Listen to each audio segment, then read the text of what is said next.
Io sono Massimo Pregnolato e con la famiglia Pregnolato appunto gestiamo dall'83 questo ristorante Baraonda.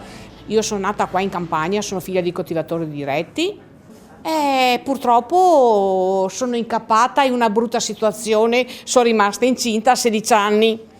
Studiavo e la mia carriera si è interrotta. E allora mi sono messa nella ristorazione con mio marito che lavorava allora in Albarella e abbiamo preso la Baraonda.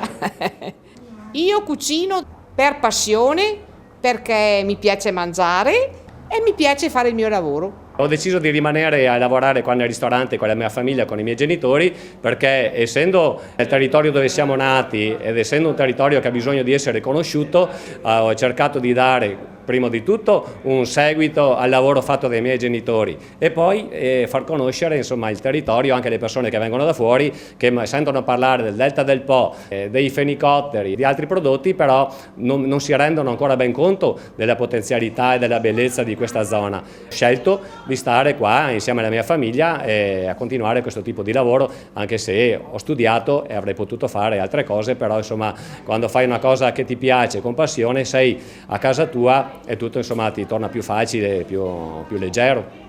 Il Delta dalla Romea e in giù è tutto bello, Porto Levante, Baricata, Bonelli, Scardovari, dall'altra parte anche Pila, Bocassette, è tutto meraviglioso. Per me il Delta è un territorio che anche per fortuna rimane conosciuto e sconosciuto a tanti, però mantiene intatto il suo paesaggio, dove uno viene qua, trova anche le zanzare, però trova la tranquillità e il piacere di rilassarsi e di uscire da quello che può essere lo stress delle città. È bello il Delta, è bello, è bello. Se hai voglia di passare qualche giorno che non sia nei soliti posti noti di spiaggia, confusione e assembramenti, vieni qua nel Delta del Po che di spazio ce n'è tantissimo. C'è aria pulita, c'è libertà e senso di tranquillità.